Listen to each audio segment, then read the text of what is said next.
Okay, so let's continue our discussion on Newtonian mechanics. And today we will discuss something which we have talked about or just mentioned in prior videos, which is called to be the inertial frame of reference.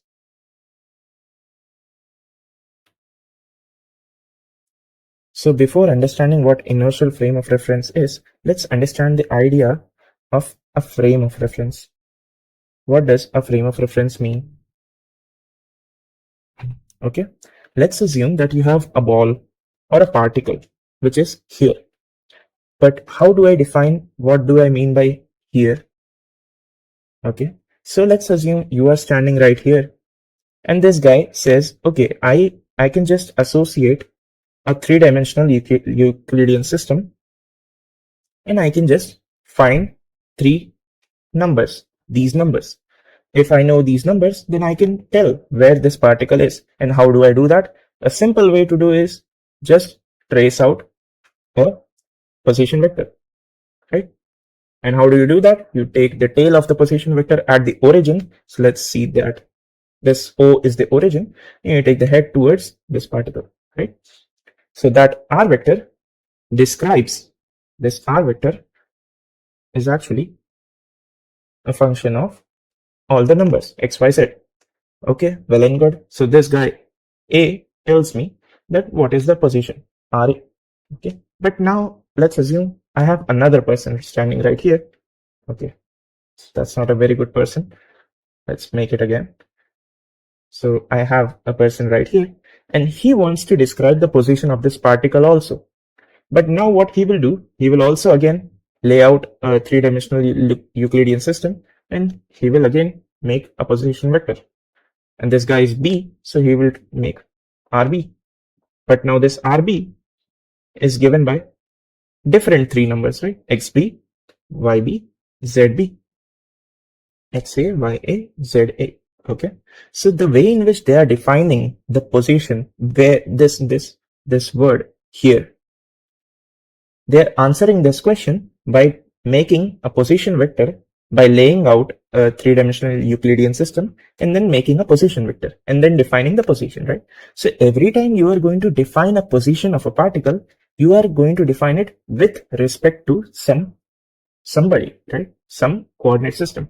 And this framing with respect to, this will come again and again in classical mechanics, and you should be very familiar. What do I mean by that? So what do I mean by with respect to? I am making a position vector with respect to, or with this O as my point at which I will make the tail of this position vector, right? So this is the meaning of with respect to, from where you are making the position vector, from where you are defining the position. Okay, so the idea of frame of reference should be clear by now.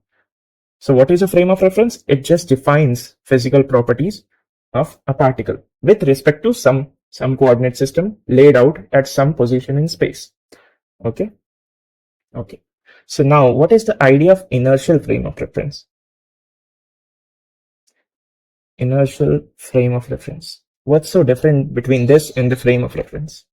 Inertial frame of reference is a frame, let's say I will just write FOR and I will mean it to be inertial frame of reference. A frame of reference in which Newton's laws holds. Newton's laws hold. Okay, so it's that frame in which the Newtonian laws will hold. And what do I mean by that? So the statement that we will go by, the basic definition again, is that if you have a body experiencing no force, and what do I mean by that? It's that the net force acting on the system is zero, will remain unaccelerated, right? And unaccelerated means it's just that the net acceleration is zero, right? And this was the idea of Newton's first law, if you remember. So what does the Newton's first law says? And the Newton's first law was also called to be the law of inertia, if you remember it. The law of inertia was something like, if you have a body and if you want to bring about any kind of change in the state of the motion, then you will apply an external unbalanced force, right? This was the idea which we delved deep into it, right? External unbalanced force. Again, if you are unfamiliar with these ideas, you should check out the prior videos and then come back to this video, okay? So the external unbalanced force, it just means that the net force acting on the system will be non-zero. If that is so, then there will be a change in the motion. Then there will be a change in the state of motion. So if the body was at rest, it will now start moving. If it was moving at a constant velocity, it will change its velocity if the external unbalanced force is applied. Okay. But now what do I mean? How I am defining by inertial frame? I am defining in a way that if a body is there and experiences no force, then it will remain unaccelerated, right? So that goes hand in hand with our law of inertia, right? That if you have no external unbalanced force, then the body remains unaccelerated. And by unaccelerated, I just mean by that as if it's like no disruption in state of motion, right? Okay. So if it is moving with constant velocity, it will continue to do so. And if it was standing at rest, it will continue to do so. So I hope you get the idea of how I am going to define inertial frame of reference. It's again a frame of reference, just in that the law of inertia holds. And if that holds, then all Newton's laws holds. Okay. Now let's write a note, which we will prove later on. But this is a very important note. So we have now established how we are going to define an inertial frame of reference. So how can you extend this idea? So the note is all those frame of reference, which move with constant velocity with respect to, and I will write it as shorthand WRT, and I hope you get the meaning of it, right? With respect to. If all those frame of reference which are moving with constant velocity with respect to an inertial frame are also inertial frame of reference. So every frame, right? Every coordinate system which you are going to lay out. So let's say you have a frame of reference, right? This is O, and then you have a frame of reference. So my frames are a little bit dilated, but I have to get the meaning of that. This is O prime, and let's say this is X, Y, Z. And this is X prime, Y prime, Z prime, and this guy is moving at a constant velocity V vector, which is like given by V Y cap. Okay, and this is this O prime vector is given like this. Okay, and it's moving along y prime axis. And if it is moving with constant velocity, so this value is a constant, so it's a constant speed and the direction also doesn't change. If that is so, and O is an inertial frame of reference, then this will also be an inertial frame of reference. And how can you prove this? We will prove this mathematically, and at the end of it, you will also get a physical intuition how it happens, right? So the proof. So let's assume that you have this frame and you have this frame as well. And you have this particle here. So the particle P. So this is like X, Y, Z. And this is like X prime, Y prime, Z prime. And this is O and this is O prime. Okay. So how do you define a position vector? From O, you just take this. Okay. And from O prime, you take like this. So this is R prime vector. This is R vector. And the way in which you will connect these two are like this, right? So what is this? This is O prime vector. So if you write this like this here, okay, this is O prime vector. This is like R vector, and this is like R prime vector. Okay. So, okay, again, O prime is moving with constant velocity with respect to O. So that should be clear.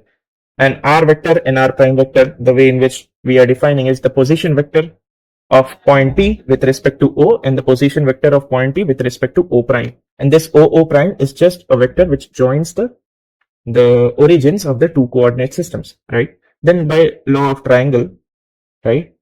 Triangle addition of vectors, this can be written as R vector is equal to R prime vector plus O prime vector, right? But now this O prime vector is basically, let's say this frame is moving in this direction, right? This is the velocity vector direction. Then it will go on and on and on, and you can define this O prime vector as some kind of displacement, right? So what is the velocity formula? It's velocity is equal to displacement over time. So what is displacement now? Which is like the O prime vector. It's the velocity, and let's say this is moving with a constant velocity v vector into time. So the time it takes to the time elapsed, right? How much time is elapsed between this motion, this O prime, how it is moving in this direction. So that is given as v vector into t. So again, this can be written, this is equation 1 and this is equation 2. And from this, from 2 to 1, you can write r vector is r prime vector plus v vector t. I hope you get how you get this, right? The displacement can be written as velocity into time, and velocity is the velocity with which this O prime is moving with respect to O, and t is the time recorded. So this is the equation that we get. And remember that v vector is a constant velocity, right? Okay. Now let's head back to our first video where we discuss the idea of universal time. So in the universal time, we said that if you have O prime frame and O frame, all frames will record the same time interval, right? You have a clock here and you clock here. So it records some time t, it records some time t prime. Achha, this is O prime now. So if it records t and this records t prime, then as we said that time is universal, that means at this time interval, whatever they have recorded, it will be same.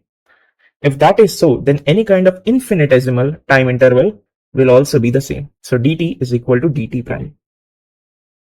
Okay, and we will come back to this and use this in our equation 3. Okay, so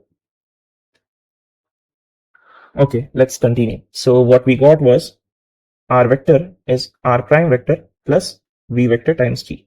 Let's differentiate with respect to time, but now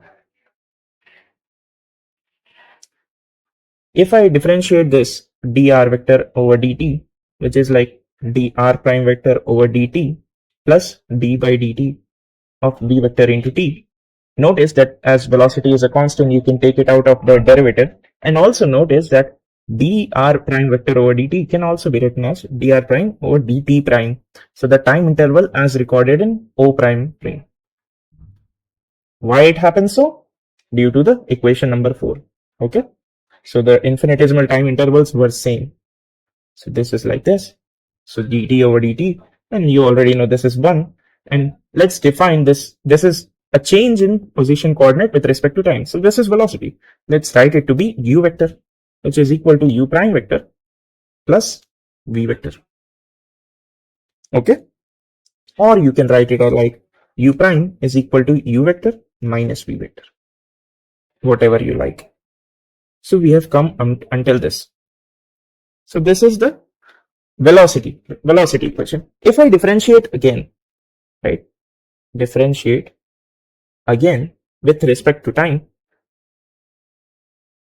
With respect to time, what do you get? You get that du vector over dt, which is like du prime over dt prime plus dv vector over dt. And as this is a constant, this will just go away. So this is like a vector is equal to a prime vector. And this was our required expression. Now what does this expression tells us, right? And why did I write it as required expression? Imagine you have this frame, right? You have this frame and you have again this frame. This is O frame, this is O prime frame. And let's say this was our particle P. Let's say that this O is an inertial frame. And this guy is moving with some velocity v, as we have written in the earlier parts, right? So if this frame records some acceleration, and let's say it records that acceleration is 0, then from this expression you can say that the acceleration recorded by O prime, that will also be 0, right? So if this guy, this frame is an inertial frame and it records that acceleration is 0, so that means that the net force acting on the system must have been 0, right? So F net is 0, and that gives me that acceleration is 0, but then F net is 0, and this frame is also telling me that acceleration is 0. So what was our definition of inertial frame? It was that if your F net is 0, that means that your acceleration is 0, right? Here I'm getting that, but I'm getting that here as well. So that means that if O is an inertial frame of reference, so is O prime. So is O prime. So I hope you get the meaning of it. That if you have this frame and this is an inertial frame, then any frame, let it not be this frame, it can be any frame. Let's say this is O double prime, and it's moving in this direction, and it is moving again with some velocity v1, let's say, which is a constant velocity with respect to this guy. Even this frame will record the same acceleration, that is 0. So this will also be called an inertial frame of reference. Okay. So I hope that is clear by now. So along the way, we derive some expressions. That is that u vector is equal to u prime vector plus v vector, which can also be written as u prime vector, which is like u vector minus v vector, and a vector, which is like a prime vector, या फिर a prime vector, which is a. It's all the same. These expressions are what we call to be the Galilean transformations.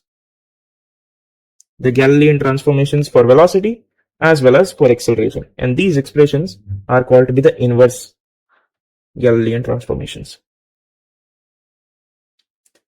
And I will just give a very basic notion or what these Galilean transformation tells us, but it will take a whole another video to give the intuition of Galilean transformations and how, if you only know Galilean transformations, you can define the whole Newtonian mechanics framework from the very dust. You can define the whole thing just using Galilean transformations and some symmetry operations, but that requires another video. Let's see only the physical intuition of Galilean transformations. So let's say I have a car, which is not a very, there's a window, right? This is a window. It's a good looking car. You have another good looking car.